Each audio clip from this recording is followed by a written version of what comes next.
There is a particular kind of humiliation that comes after narcissistic abuse. It is not only the pain of what happened, it is the fact that your mind keeps returning to it. You are making coffee, and suddenly you remember the way they looked at you during an argument. You're trying to sleep, and your brain decides that midnight is the perfect time to replay a conversation from 8 months ago with the forensic seriousness of a murder trial. You are working, driving, showering, folding laundry, living an otherwise normal human life. And then there they are again, their voice, their accusation, their silence, their version of events, their face when they pretended not to understand what they understood perfectly well. And the most exhausting part is that you may not even want them back. You may know they hurt you. You may know the relationship was confusing, manipulative, cruel, or emotionally unsafe. You may have blocked them, left them, or finally stopped trying to explain basic decency to someone who treated empathy like an optional subscription. And still, your mind keeps circling. Why did they do that? Did they ever care? Was any of it real? Could I have said something differently? Was I the problem? How are they fine while I'm still carrying the wreckage? This is where many people begin to feel ashamed. They think, if I were stronger, I would be over this. But rumination after narcissistic abuse is not simply weakness. It is not stupidity. It is not proof that you secretly want chaos. It is what happens when the nervous system is trying to solve an injury that never made sense. Your mind is not replaying the story because it enjoys suffering. It is replaying the story because it is still looking for the missing piece, the explanation, the apology, the moment where everything finally clicks into place. But with narcissistic abuse, that moment often never comes, and that is why the loop continues. Human beings are meaning-making creatures. We do not simply experience events. We try to organize them. We want causes, motives, patterns, beginnings, endings. A painful story is easier to survive when it has a shape. Someone betrayed me because they were afraid. Someone left because they were honest. Someone hurt me and admitted it. Someone made a mistake and repaired it. Even painful truth can be metabolized if it is coherent, but narcissistic abuse is often not coherent. It gives you contradiction instead of closure, warmth, then coldness, praise, then contempt, intimacy, then distance, promises, then denial, affection, then punishment. You are loved in the morning and treated like a burden by evening. You're told you are special, then told you are too sensitive. You are accused of causing the conflict you are trying to understand. You are handed a puzzle where half the pieces belong to another box and the picture on the lid keeps changing. The brain hates this, so it keeps returning. Not because the relationship was healthy, but because it was unresolved. The mind says, if I think about this one more time, maybe I will understand. But the trap is that you are trying to use reason to solve a pattern that was never honest. You're trying to find the logic in behavior designed to protect someone else from accountability. This is why narcissistic abuse can feel mentally sticky. It does not end cleanly. It leaves questions, and questions are hooks. If someone treated you badly from the beginning, with no charm, no tenderness, no beautiful moments, leaving would usually be easier. Not easy, but clearer. The confusion comes from the mixture, the good days, the apology that sounded almost real, the message that arrived just when you were ready to detach, the sudden affection after days of emotional starvation, the moments when they looked like the person you first believed they were. This pattern is called intermittent reinforcement. You do not receive love consistently, you receive it unpredictably, and unpredictability is powerful. The brain becomes trained to wait for the next reward. Like a gambler at a slot machine, you are not attached because you are winning. You're attached because the next pull might finally give you what you have been waiting for.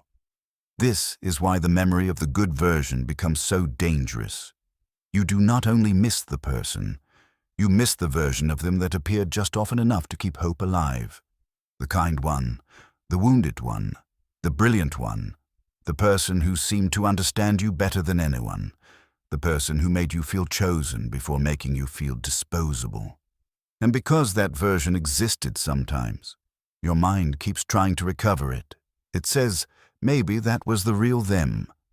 But sometimes the good moments were not the truth hidden beneath the abuse. Sometimes they were part of the cycle. That does not make your feelings fake. It means your attachment was trained in an environment of emotional unpredictability.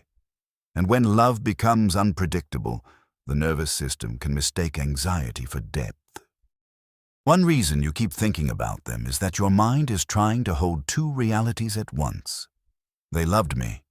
They harmed me. They were tender. They were cruel. They made me feel seen. They made me doubt my own reality. They promised safety. They became the danger. This conflict creates cognitive dissonance. The mind does not like contradiction. It wants one clean answer. So it keeps trying to decide, were they good or bad? Was it love or manipulation? Was I too sensitive, or were they abusive? Did they mean to hurt me, or did they simply not know better? But people are not always simple enough for the nervous system to file neatly.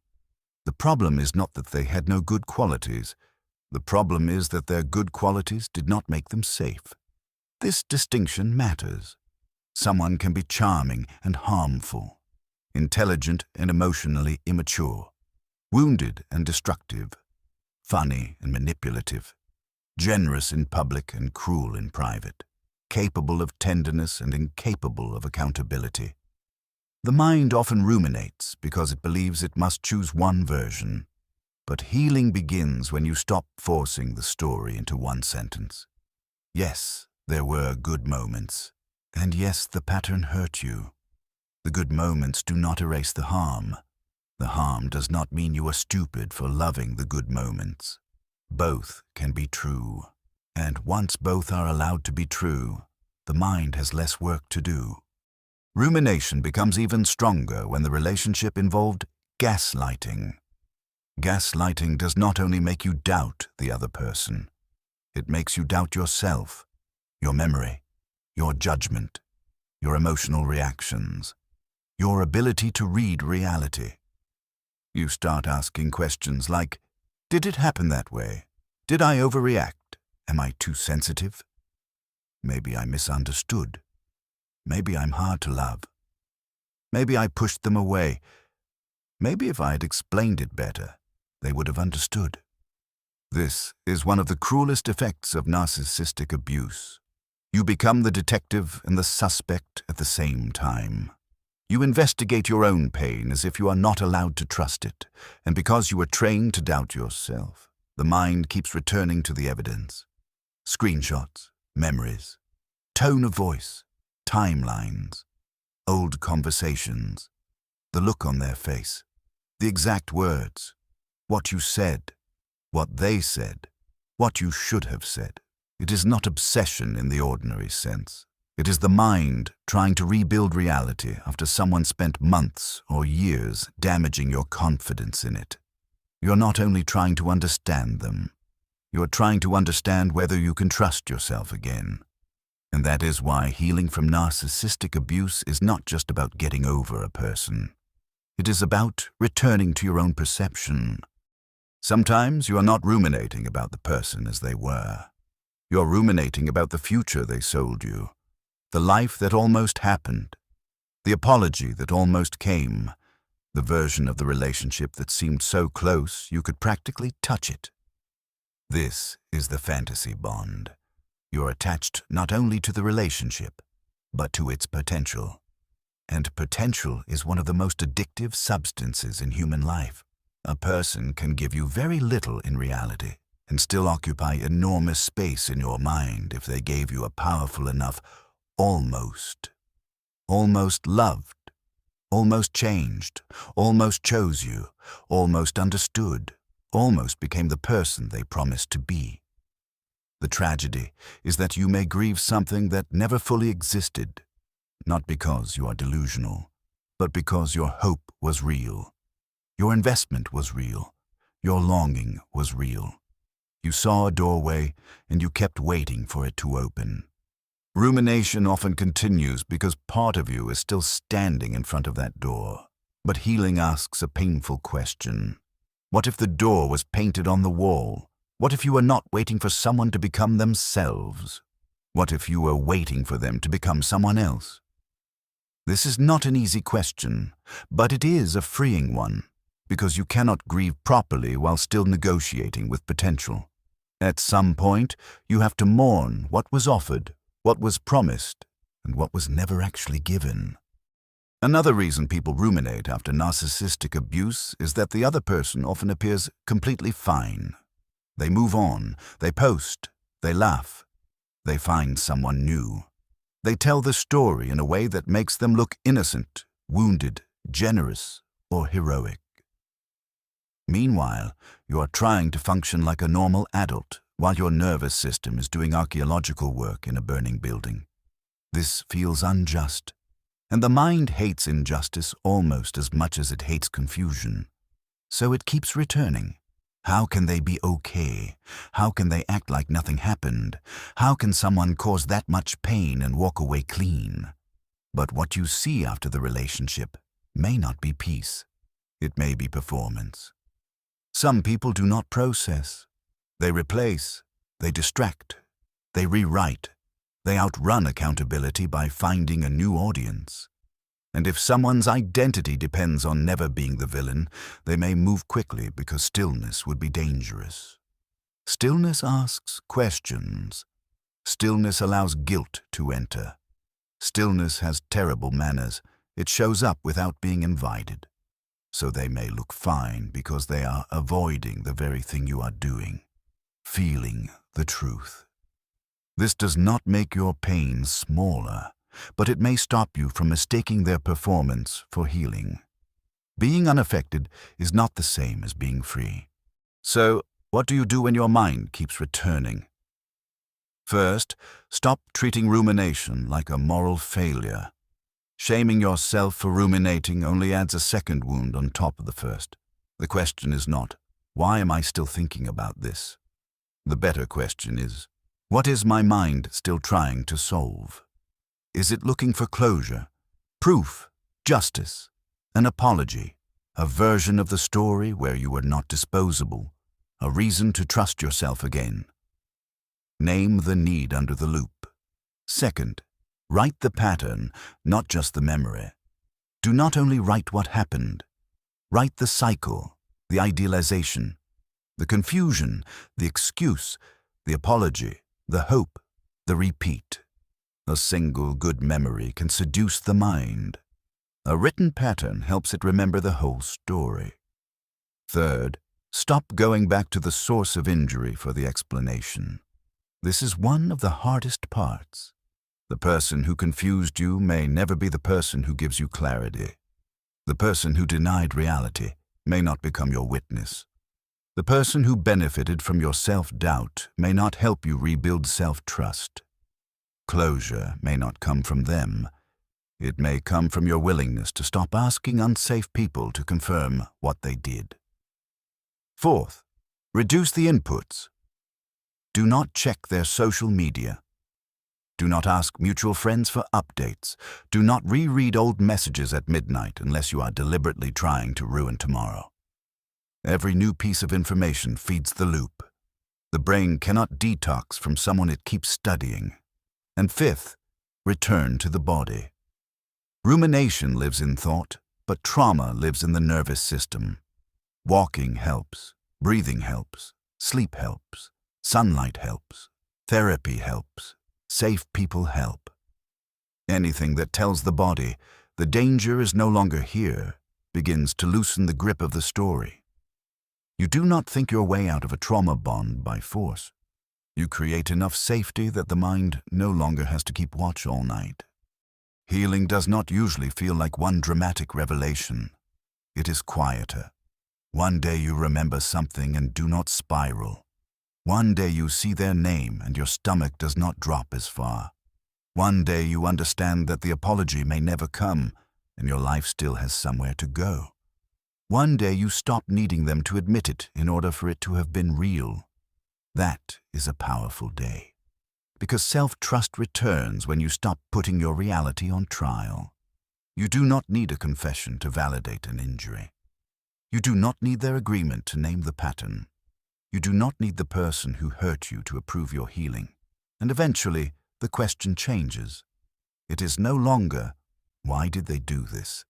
It becomes, what part of me still believes I need their explanation to be free? That is where freedom begins. Not in understanding every corner of their psychology. Not in winning the final argument. Not in becoming so perfectly healed that you never think of them again. Freedom begins when the story no longer owns the room. It may still visit, but it no longer moves in. The reason you cannot stop thinking about the narcissist is not because they were extraordinary. It may be because the wound was confusing, because the affection was inconsistent, because reality was distorted, because your nervous system was trained to wait, hope, explain, and scan. Because the relationship ended without giving your mind the clean ending it wanted. But some stories do not give clean endings. Some people leave you with fragments, and the work is not to keep cutting yourself on those fragments until they form an apology. The work is to stop bleeding for someone else's unfinished conscience. You may never understand exactly why they did what they did. You may never receive the apology. You may never see them take responsibility, but you can still return to yourself. You can trust what happened to you. You can name the pattern. You can stop mistaking intensity for intimacy. You can stop confusing confusion with love. You can let the fantasy die without letting your tenderness die with it. And one day, the mind that kept circling the wound begins to circle something else.